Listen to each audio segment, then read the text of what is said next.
truths and different kinds of things that have the potential, nuggets of information that have the potential to help us to learn to think for a change.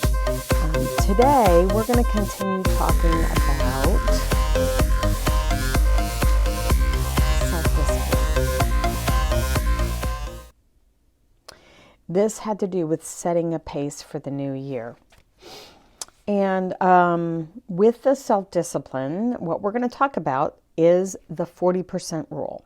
Now, I actually think probably most of you have heard about the 40% rule, even if you don't realize you have. This is something that has been around for a long time. And athletes, especially Olympic athletes or people who practice karate, jiu-jitsu, I think it's called, Krav Maga, those types of things really understand the 40% rule. Basically, what the 40% rule has to do with is when the mind starts telling you to give up or that you can't do it, for instance, you've only reached 40% of actually what you're capable of. So why don't we push past that 40% threshold and accept and work through the mental and the physical pain? Why don't we do that?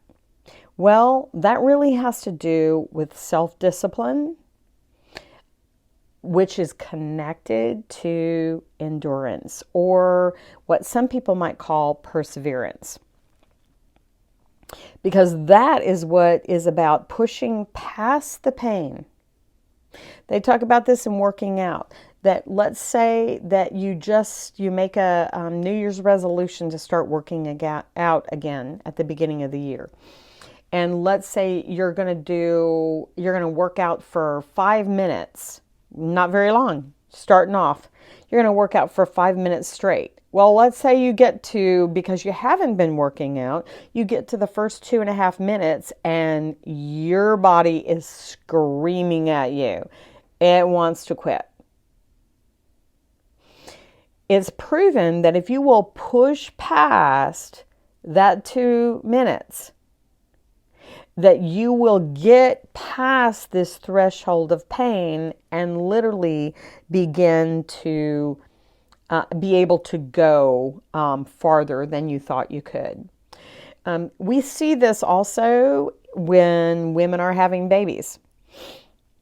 Basically, they get to a certain point in the delivery where they feel like, I can't do it, I can't get past this.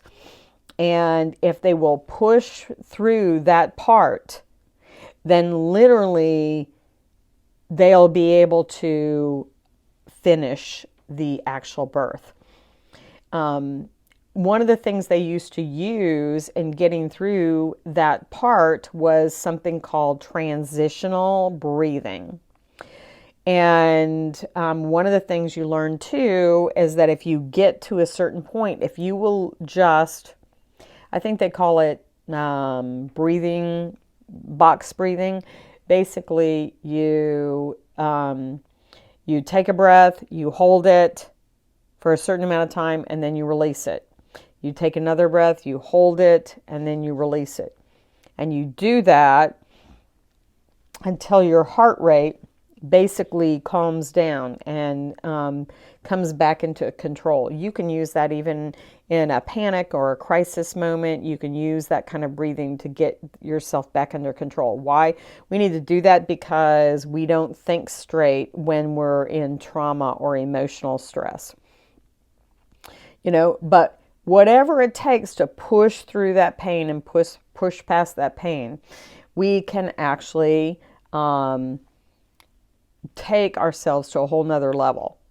You know, another thing that works with this principle is something called the placebo effect. And you can look that up on Google, on YouTube, and you can see tons of studies that have been done, which basically says that your brain chooses an outcome and does what it needs to achieve. There's a chemical reaction in your brain when it believes something is real, even if it's fake. So your current existence and where you're at today has been created by your thoughts and actions. I want you to think about that today, and we're going to talk more about pushing past the 40% threshold on our next Take 5 with Nanette.